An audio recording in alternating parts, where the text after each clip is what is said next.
Our next session is going to be a keynote all about the future of video across Europe. So for this session, please can you welcome Augustin Decré, who's the Regional Managing Director for SEMEA at Index Exchange.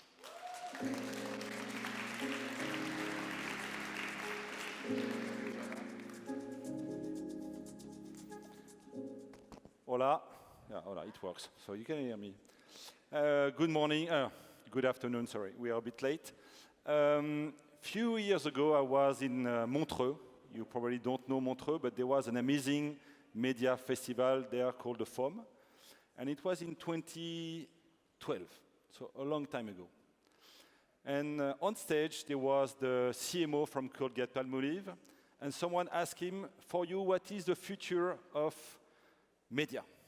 And at that time, it was the rise of social media. We were like still waiting for the year of mobile, you know, it's like, wow, waiting for this.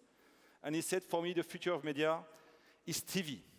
So people were a bit surprised because TV was going down. And he said, yes, TV, there are two reasons. First of all, because the user experience is amazing. And not only on the content, but also on the commercial, on the advertising. You can tell a story. This is amazing. But it won't be the TV as you know. It will be a digital TV and it will be connected TV. And here we are. So I'm Augustin Decré. You can call me Augustin or Gus. I'm used to that. I'm the Regional Managing Director, Southern Europe, Middle East and Africa at Index Exchange. And I'm delighted to be here with you to talk about the future of video in Europe. And it doesn't work. Which? Oh yeah, okay, sorry. It won't be a surprise for you, but the video consumption is on the rise.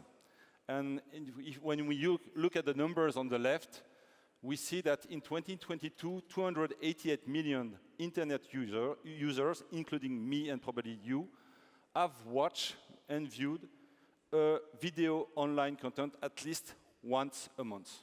And if I look at the audience, I would say it's probably close to 100% here. But for Europe, it's around 80%. It's huge. And it will grow to 300 million within 2025. So why do we see this trend? Mostly because of the user experience. Now we have an increase of high-quality content that is showcased and displayed within the online ecosystem. You know, the first show that have been produced and showcased exclusively for streaming TV was House of Cards in 2013. And now, I would say that the vast majority of the produced content are made for streaming TV. So the second factor is streaming TV. Do you know when Netflix have been launched? I mean, the new business model? It was in 2012. So it's only 10 years. And now we have plenty of streaming platforms, you know, different kind of model, paid, free, etc., etc. And it's booming.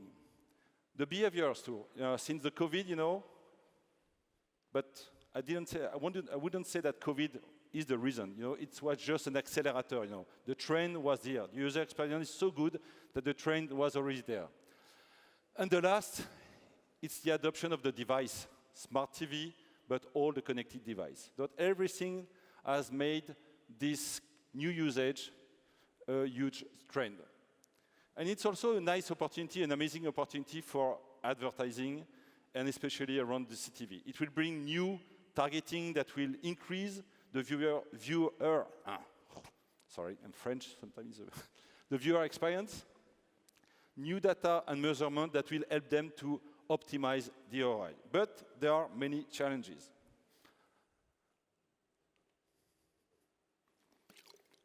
Sorry.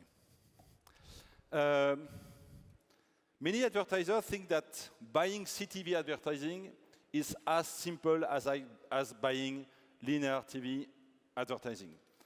But it's an old industry, you know, I'm talking about linear TV. And they have like measurement and processes that are well-known and super simple and straightforward.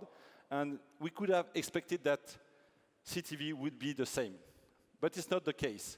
It's a much more complex world, you know, due to the fact that it's digital. So we need to adapt ourselves to this. So welcome to the world of CTV. It's super complex. There are many types of device access points, where we used to have like only TV. We have TV, but much more other access points. There are some uniqueness due to the fact that we use app, so we need to adapt us to the app environment. The way we showcase the content is also totally different. All the environment that are brought by the, programmatic advertising is also a new complex environment. So the industry, but not only advertiser, but the industry, we need to adapt ourselves to this complexity and to solve some challenges.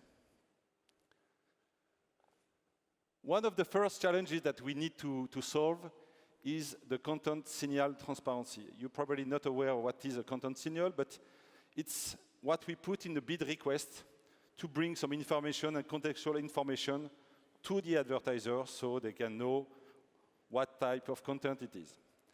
So it's critical to bring this content, to this signal and the more transparency within this signal, because we will bring trust within this marketplace. An advertiser wants to know on which kind of inventory he will display an ad. He wants to know also the context, and there are some uniqueness within the CTV. The genre, of course, the TV rating, the languages, because if you display an ad in another language, you will have a bad user experience. And the last one is the live streaming. So everything has to be the most transparent, and it's a kind of, you say in English, compound interest, I would say like a snowball effect. The more transparent you will be as a media owner, the more you will have from the advertiser. They will optimize the campaign, they will bring more campaigns again and again. But unfortunately, we don't see that much transparency in the CTV world. But we are used to that, you know. In the old time, in 2010, you know, we had the same challenge with the programmatic, the programmatic ecosystem.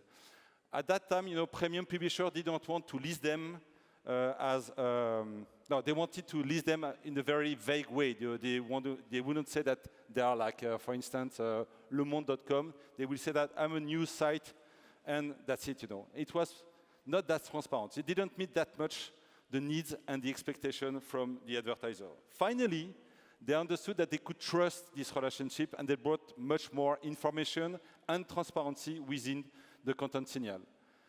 As a consequence, we have seen the monetization and the pricing that went up, and each ad request where we had a lot of transparency had much more dollars into it. So how can we bring and solve this transparency problem within the CTV world? The IB Tech Lab, I didn't see Anthony, where is Anthony? Oh, so the IB Tech Lab, Index Exchange, and 4 other industry leaders work together in order to redefine the standards. And the result of this work is Open RTB 2.6. And it's a huge step forward, you know. In this new protocol, we have combined the best of the two worlds. What we need in the TV world, not only CTV, and the complexity of programmatic buying. No, sorry, my fault. So, the content signals are shared within the bid request via what we call content objects in the IAB RTB protocol. So with the new version, the version 2.6 of the RTB protocol, we have a new framework that gives us the possibility to share the contextual data within the CTV and the streaming world. So we can bring this transparency that we need in order to scale this huge industry. And it works. Since we have implemented this new framework, the 2.6, it's pretty new, we see a huge traction. But we still need media owners, DSPs, and other ad tech vendors to help us in order to scale this opportunity. Last point, because we are talking about the TV experience. And in the TV experience, you all know the ad break. And unfortunately, today, in CTV, this experience is not that good. You know, we all experience the same advertising like many times. Once I called the brand, I told them, I have the product already twice, so don't display this ad. And I said, we can't, it's impossible. So let me introduce you ad podding. What is ad podding? So within an ad break, you have the, within an ad break, rather than having the media owners and the ad server sourcing an individual and disconnected request, mini request, ad podding will bring all those requests within one ad pod request. It means that instead of having many requests, you will have only one request. We can reduce by 2, 3, or 4 times the number of requests that we will receive. So there are many benefits with that. It's first of all, by reducing the number of requests, you are more efficient for the media owner and for the DSP, but also, we talked about this before, for the planet, less requests is much better. It's also better in terms of user experience. Instead of having the same commercial many times, you will have different commercials that are linked to your profile if you shared your data. And it's also better for the media owners. You will have more revenue out of this ad podding. And last, I told you, it's better for the planet. We need to reduce the request. As a conclusion, so the future of video, it was a bit fast, but the future of video is linked to the evolution of CTV and TV, because in CTV you have the two letters TV. And we have the future of CTV in our hands.